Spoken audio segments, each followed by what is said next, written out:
Hello and welcome to the programme. The US State Department says it will begin allowing people with valid visas into the United States. It's after a federal judge in Seattle ruled that President Trump's executive action was unconstitutional. Well, Donald Trump's travel ban originally targeted 7 mainly Muslim-majority countries. They include Libya, Sudan, Somalia, Yemen, Syria, Iraq and Iran. They also extend to an indefinite ban on all refugees. Well, after the reversal, a State Department spokesperson said those individuals with visas that were not physically cancelled may now travel if the visa is otherwise valid. While the president has reacted angrily, vowing he will overturn the decision. Here's our Washington correspondent, Richard Lister. Few modern presidents have inspired such protest and confusion in their first 2 weeks in office. And nearly all of it directed at a single policy. Last week, I signed an executive order to help keep terrorists out of our country.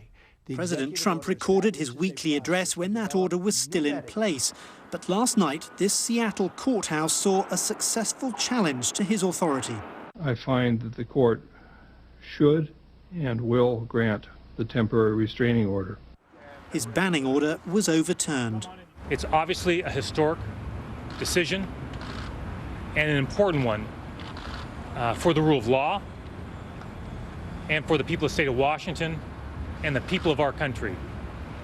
I said from the beginning, it is not the loudest voice that prevails in a courtroom. It's the Constitution.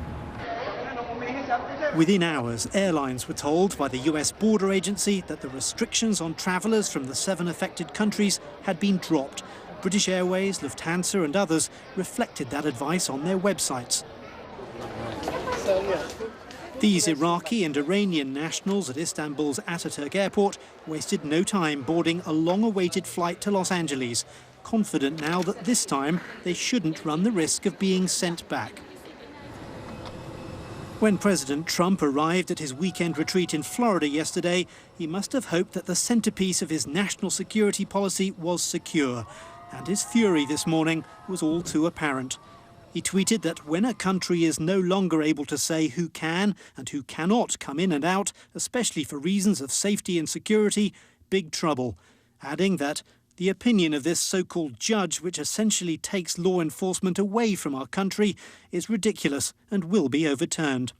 This is truly a politicized decision by a judge who doesn't understand that the law brought in the 1950s that gives the president the prerogative to determine how immigration is handled. That is the facts of the matter, and this judge needs to understand that. The Trump administration insists that the president has the right to exclude anybody from the country on the grounds of national security. But this judicial ruling says the president's executive order does America more harm than good. So the question seems almost certain to be decided here at the Supreme Court.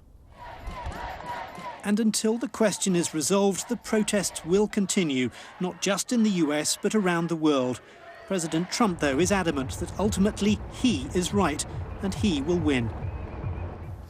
Well, I spoke to Richard Lister a short time ago. He's outside the Supreme Court, where this decision could ultimately be decided.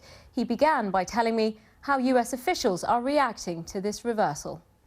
The Border Protection Agency has told airlines that they are completely free to carry foreign nationals from these 7 countries to the United States if they're in a possession of a valid visa. The State Department, which we understood yesterday had revoked something like 60,000 visas, has released a statement saying that anybody who has a visa that wasn't cancelled by border officials previously on previous attempts at the border to get into the US should be able to be admitted into the United States. So as far as the US agencies responsible for implementing these restrictions are concerned, that presidential order has been lifted, and the countries that were affected by it are free to send their nationals to the United States if they have valid US visas. The Department of Justice had said it wanted to move very quickly on this, and certainly they don't want this situation to stand any longer than necessary if they can successfully challenge that Seattle judge's ruling.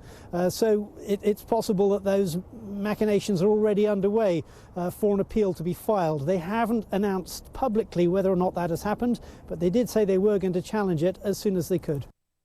Richard Lister reporting there. Well, it's fair to say that President Trump has faced widespread criticism around the world for this travel ban, but has some of it gone too far? This is the front page of Germany's influential magazine Der Spiegel. As you can see, it depicts Donald Trump holding the severed head of Lady Liberty.